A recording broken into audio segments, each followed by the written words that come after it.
Bienvenidos a una nueva clase de pedagogía desde casa. Hoy vamos a hablar de generalidades del constructivismo.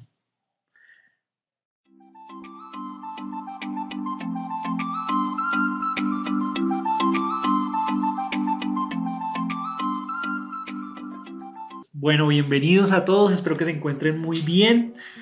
Como les decía hace un momento, vamos a hablar de generalidades del constructivismo. Es un tema que a muchos maestros nos interesa. Algunos, digamos, los entendemos algunas veces desde la teoría, otros lo entendemos desde la práctica. Y para los maestros en formación es muy importante porque nos va a dar herramientas para luego trabajar nuestra práctica pedagógica, nuestro ser de maestros y pues también a nivel de estudios en las asignaturas de pedagogía. ¿Listo? Entonces, bienvenidos. Vamos a hacer nuestra jam, como lo hemos venido haciendo en otros videos, para dinamizar un poco en qué consiste esta temática, ¿no? Entonces abrimos Jamboard. La abro acá desde mi cuenta. Y bueno, ya muchos saben cómo hemos trabajado con esta dinámica de Jamboard, que es un recurso muy útil, sobre todo para el aprendizaje en virtual, ¿no? De manera virtual. Entonces, como les decía, vamos a hablar de constructivismo. Constructivismo. ¿Listo? Bueno, entonces, ¿qué es el constructivismo? Debo decir que ya tenemos un video, una serie de videos en donde hablamos del cognitivismo, que es otra de estas escuelas psicopedagógicas que hemos visto, ¿no? Humanismo, constructivismo, cognitivismo, conductismo. Entonces también para los que quieran saber qué es cognitivismo o no recuerden o quieran aprender más, pues está en uno también de los videos que estamos elaborando en esta época de aprendizaje. ¿Listo? Entonces vamos a iniciar este tema del constructivismo. ¿Qué es el constructivismo? Como lo acabé de decir, es una escuela psicopedagógica. ¿Y por qué psicopedagógica? Básicamente nace de la psicología. Algunos psicólogos comenzaron a mirar cómo es el efecto del aprendizaje, cómo se desarrolla el ser humano a nivel cognitivo, cómo hace para aprender, ¿no? Qué elementos tiene en cuenta, y comienzan a trabajar sobre construcción.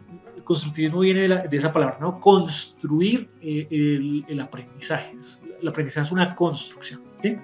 Y obviamente, como el aprendizaje es un concepto que se maneja y es vital en la escuela, entonces pasa a ser parte del estudio pedagógico de los maestros. Por eso para los maestros es muy importante este tema, porque tú lo puedes aplicar en el aula, como dentro de la didáctica que utilizas en un conocimiento, en la forma de enseñar, en tu reflexión pedagógica. Estos elementos del constructivismo son muy importantes. ¿Listo? Bueno, entonces es una escuela psicopedagógica. ¿En qué se basa el constructivismo? Básicamente, el constructivismo nos va a hablar de que el conocimiento es algo que tú construyes, ¿sí? A partir de la realidad. ¿Qué quiere decir esto? ¿Sí? Cuando tú naces, desde el momento en que tú naces, tienes a tu disposición objetos, colores, sabores, imágenes, formas, texturas, temperatura, bueno, todo lo que encuentres a tu alrededor, eso es tu realidad, ¿no? Y tus sensaciones, tus sentidos lo comienzan a percibir. En ese momento tú estás captando información de lo de afuera, ¿cierto? Cuando tú eres pequeño y ves un juguete, tú te familiarizas, lo observas, lo reconoces, conoces qué colores tiene, qué texturas tienes, ahí vas aprendiendo. Luego interactúas con el juguete, ¿no? Entonces comienzas a moverle, digamos que si es un muñeco, le mueves un brazo, una pierna, lo comienzas a mover, te imaginas una situación, juegas con el muñeco, sabes hasta dónde puede llegar tu juguete a medida que lo vas conociendo, ¿sí? O sea, hay juguetes que tú dices, no, yo no lo boto porque se puede romper. Como hay otros que tú dices, no, yo lo puedo coger y lo puedo botar hacia a un lugar, a un muro, porque se puede romper. Porque no se puede romper y es muy fuerte, como los carritos esos de impulso. pero eso lo aprendiste porque fuiste conociendo poco a poco. Entonces estos juguetes se convierten en ese objeto con el que tú comienzas a interactuar. Tú puedes ver el juguete siempre aparte, ¿no? Lo observas y lo miras y ves ahí, aprendes cosas del juguete, pero cuando interactúas con él realmente, aprendes más del juguete, sabes hasta dónde y qué puedes jugar y te imaginas otras formas de jugar. Entonces, podemos decir que tienes que interactuar con el contexto en el cual estás, ¿cierto? Si tú comienzas a entrar a la cocina y comienzas a desarrollar nuevas recetas, comienzas a mirar cómo funcionan las ollas, qué elementos me sirven para cocinar, ¿cierto? Vas aprendiendo, ahí está el aprendizaje, cuando tú logras interactuar.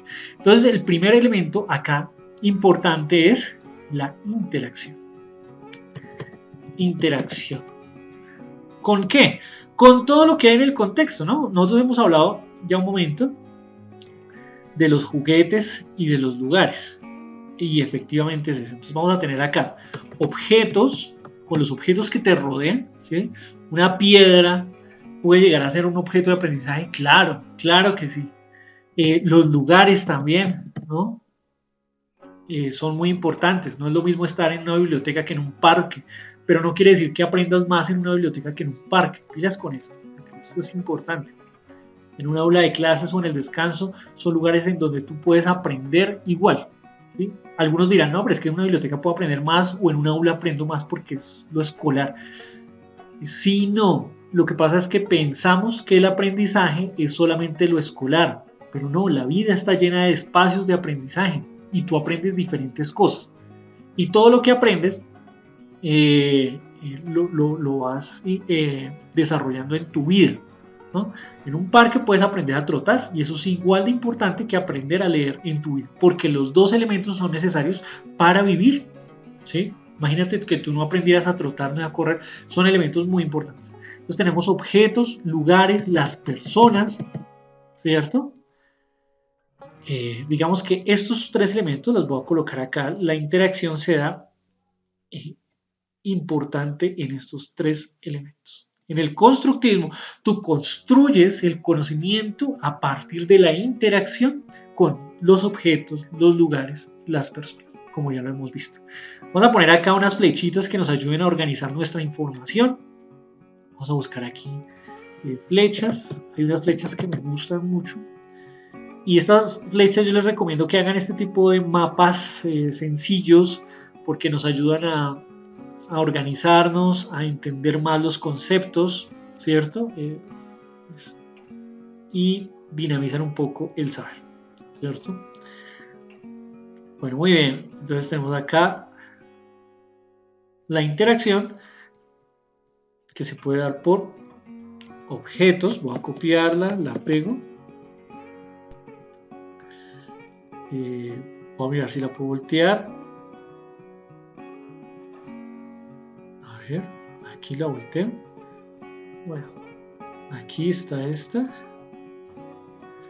¿cierto? Y vamos a buscar una que sea derechita, ¿no? A ver, una bien bonita. Bueno, estas son interesantes. Vamos a esperar a que cargue y vamos porque esa iría acá abajo, ¿cierto? Esa iría aquí. Y esto nos bota a estos elementos. ¿Listo? ¿Qué diferencia tiene el constructivismo con otras escuelas del aprendizaje? Anteriormente, digamos en las formas tradicionales, pensábamos que tú aprendías cuando copiabas lo que aparecía en lo real, o sea, la mente se vuelve una copia de lo real. Entonces, tú tenías que memorizarte todo específicamente, todo como está en el libro, y el libro está escrito realmente como son las cosas, y se pensaba que el conocimiento era eso, ¿cierto? Y que tú aprendías de esa manera. Entonces la memoria era un medio para aprender, y el conocimiento era esa forma en que tú copiabas lo que veías, exactamente como tú estabas. Pero el constructivismo dice, no, eso no es así. Realmente cada persona construye la realidad. ¿A partir de qué? de sus experiencias, que es lo que aquí hablamos de la interacción.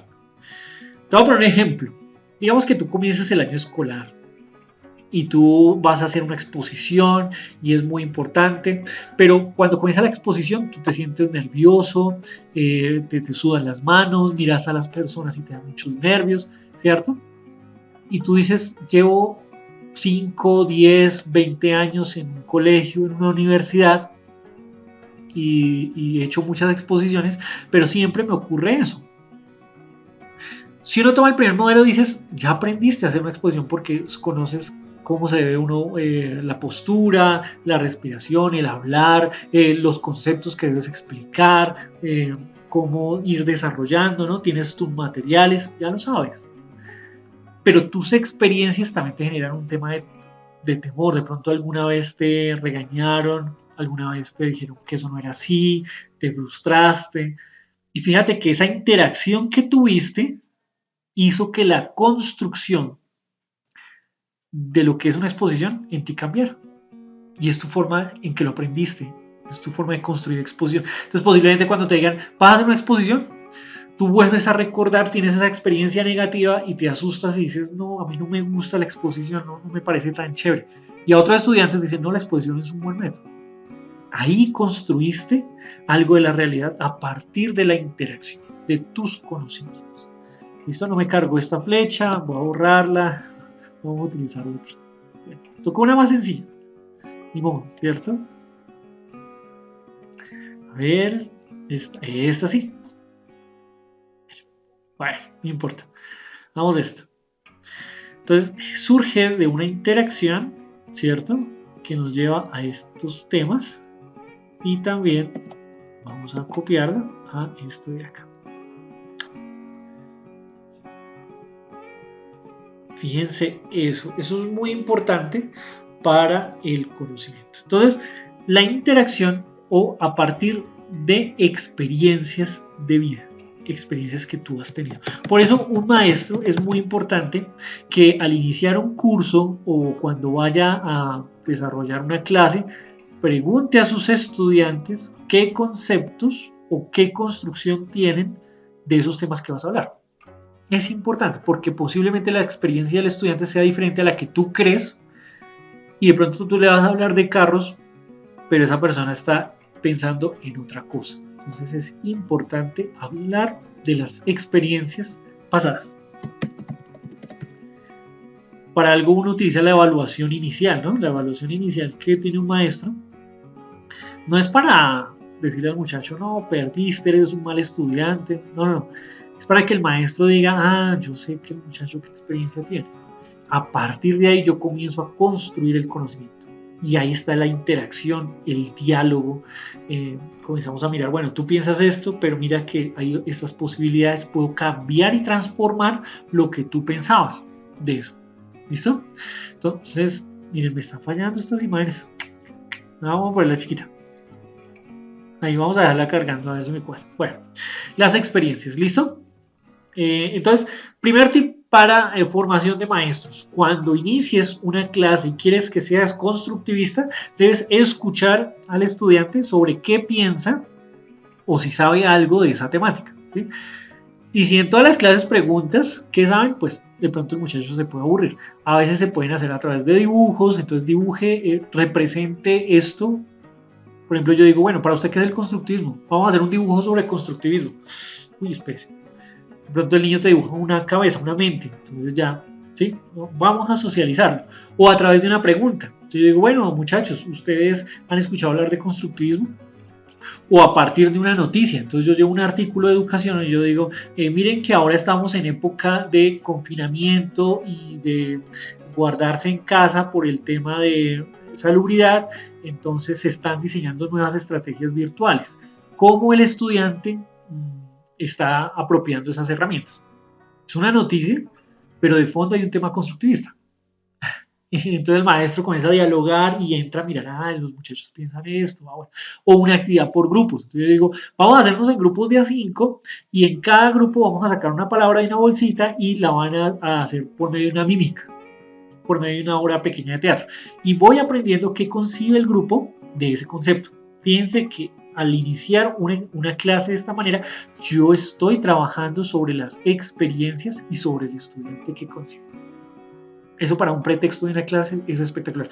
Luego ya construimos a partir de lo que dice el estudiante, con lo que yo, voy a presentarles, vamos a enseñar, vamos a dialogar. El tema es la interacción. Ya conozco la experiencia del muchacho, ¿qué sabe de eso? Interactúo y a partir de la interacción se hace la construcción del conocimiento. Construyo. Construir conocimiento.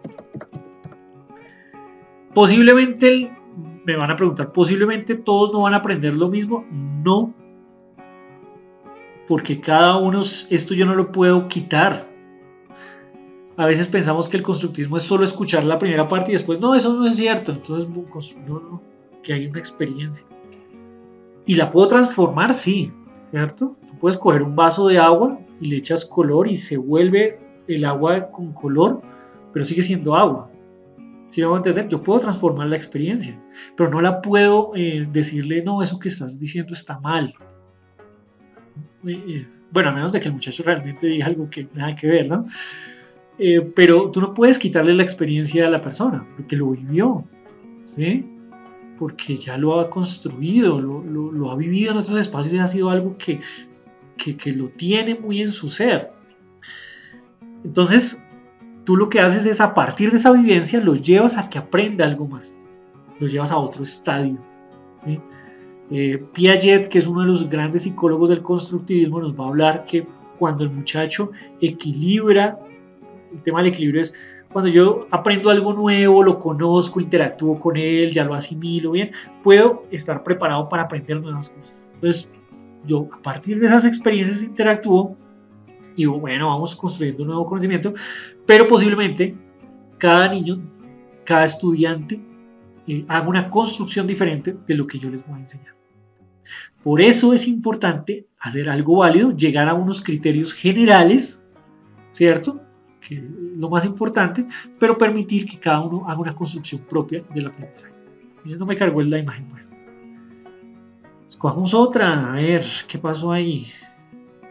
A ver, esta, está fallando la suya, esa, no, perfecto. Construcción, es de las experiencias que puede tener una persona.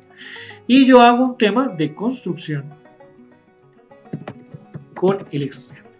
¿Cuál es el papel de los maestros? Acompañar, poder guiar, poder dirigir el proceso, ¿no? Yo lo acompaño al muchacho para que vaya descubriendo eso nuevo que va a aprender, lo vaya aprendiendo. Miren la imagen de la construcción tan interesante.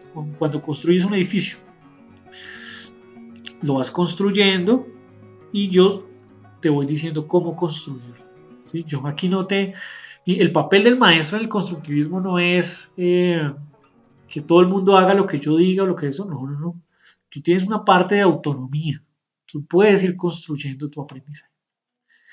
¿Listo? Esto es el tema del constructivismo. Bueno, hay unos referentes. Vamos a ir a la Jamboard 2. Vamos a hablar un poquito de quiénes han hablado de constructivismo. Tenemos allí a Piaget, que lo acaba de mencionar. Piaget es un psicólogo siglo XX, uno de los más brillantes, que va a hablar del aprendizaje y del conocimiento. Los voy a mostrar, de pronto algunos lo han visto. Lo voy a poner acá. Piaget.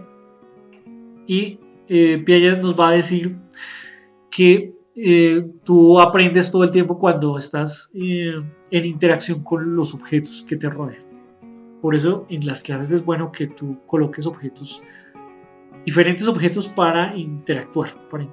¿Listo? Otro importante, Vygotsky. Vygotsky es un psicólogo,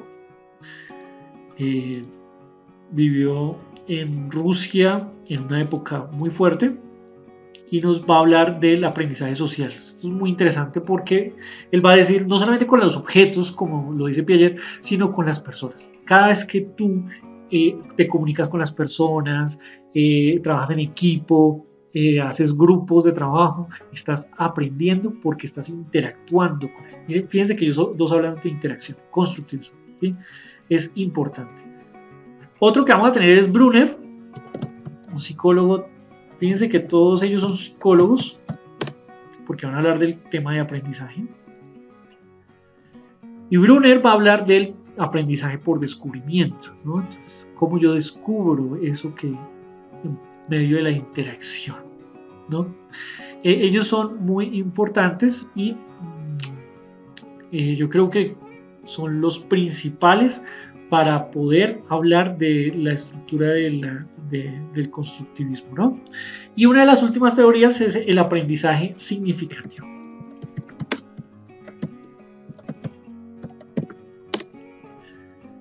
El aprendizaje significativo es una de las teorías últimas que nos va a decir, para que tú aprendas,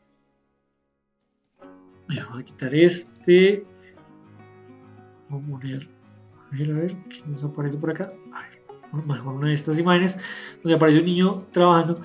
Aprendizaje significativo. Entonces, cuando yo disfruto el aprendizaje porque sé con qué estoy trabajando, cuando yo involucro mis sentidos, miren que la niña está ahí, está arrodillada, está en otra posición, está utilizando como un pincel, me parece, venga, lo agrandamos. Si es un pincel, tengo recursos, ahí hay un aprendizaje significativo, ¿sí? Esta teoría también es una de las teorías que enlazan lo que es el constructivismo. Bueno, espero que hayas aprendido hoy los primeros elementos básicos del aprendizaje constructivista, ¿cierto? Más adelante vamos a mirar en otro video el constructivismo en la educación, ya directamente el maestro, qué es lo que hace, que ya vimos varios aspectos de cómo aprenden los estudiantes. Entonces, ¿qué vamos a desarrollar para los estudiantes que están viendo esto y quieran como abordar mejor este tema? El trabajo que les sugiero es, vamos a hacer algo a nivel interactivo, porque esto es de interacción. Entonces, recuerden que la educación virtual nos ofrece muchos elementos de interacción, pero no solamente la educación virtual. En la casa existen elementos que permiten interactuar. Personas, objetos y lugares. Recuerden eso, personas, objetos, lugares. Entonces vamos a buscar en tu casa un objeto, una persona y un lugar para el aprendizaje. Y te voy a decir un secreto de la interacción y el constructivismo. Una de las mejores formas para poder aprender es el juego. ¿Y qué más que los juegos en casa? Entonces vas a buscar en Google un juego en casa para la familia y vas a jugar con tu familia. ¿Listo? De cartas, dominó, de parqués, lo que tú quieras. Vas a jugar, ¿cierto? Vas a jugar en tu casa. Pero cuando tú estés jugando con tu familia, le vas a preguntar a tus papás, bueno, ¿qué podemos aprender a través de este juego? ¿Qué cosas se pueden aprender a través de este juego? Y vas a comenzar a hablar. Habla, por ejemplo, cuando tú piensa cuando tú estás con otros. Entonces, el trabajo en equipo. ¿Será? ¿Y qué se aprende en el trabajo en equipo? La comunicación, de pronto que hay símbolos, ¿no? Una mirada, hay gestos que uno comienza a identificar. Cuando yo juego parqués, entonces aprendo temas de matemática, ¿no? Porque tengo que sumar, los dos dados me sirven para sumar, pero también temas de espacialidad, porque yo tengo que mover la ficha en un espacio específico. Cuando yo juego cartas, tengo que jugar la estrategia, ¿no? El tema visual, estar pendiente, hay un orden, una secuencia. Fíjense que hay muchos elementos en el juego. ¿Qué es lo importante? Que tu juego sea muy creativo. Busca un juego creativo. Si no tienes juegos en casa, invéntate uno. Mira que a veces están estos juegos en donde un miembro de la familia va a dibujar algo con una palabra que pones en una bolsita y van a dibujar y los otros tienen que adivinar. Haz dos grupos y hace que cada grupo haga el dibujo y adivinan, y el que tenga más puntos gana. Bueno, eso es algo típico, pero también lo puedes decir, bueno, vamos a jugar, pero entonces las palabras tienen que ver con objetos de la casa, entonces el primero que encuentre el objeto y lo traiga. Fíjate que estás jugando con personas, objetos, lugares en tu casa y vamos a construir el conocimiento. Entonces tu tarea es, piensa en el juego, involucra a tu familia, haces el juego, tomas unas 5 fotos del juego, cómo es, explicas mediante una presentación. Recuerda, voy a ir aquí a Drive, presentaciones de Google puede ser, armas tu presentación donde aparece una foto, nos dices en la primera diapositiva, por ejemplo, en qué consiste el juego, muestra las otras fotos, las otras 4 fotos, al final menciona quién gana, chévere que nos digas, tus datos generales, lo subes a, bueno, a Classroom para nuestros estudiantes de la normal, de la escuela normal, lo subes a Classroom para revisar el proceso. Y es una buena herramienta para que también después en el colegio, en tus clases, lo trabajes con otros grupos. Ya digamos el lugar, el objeto cambia porque no es la casa, sino que es el colegio, la institución educativa, pero puedes aplicar el juego allá y estás haciendo algo constructivista. ¿Listo? ¿Qué es lo importante? Que tengas claro qué vas a aprender. Entonces, bueno, a través de este juego que vas a aprender, eso lo tienes que poner en tu presentación. Espero que haya sido clara la clase de hoy. Disfrútate el juego. Un abrazo gigante. Dios los bendiga. Cuídense mucho y nos vemos en la próxima clase de Pedagogía desde casa. Chao, chao.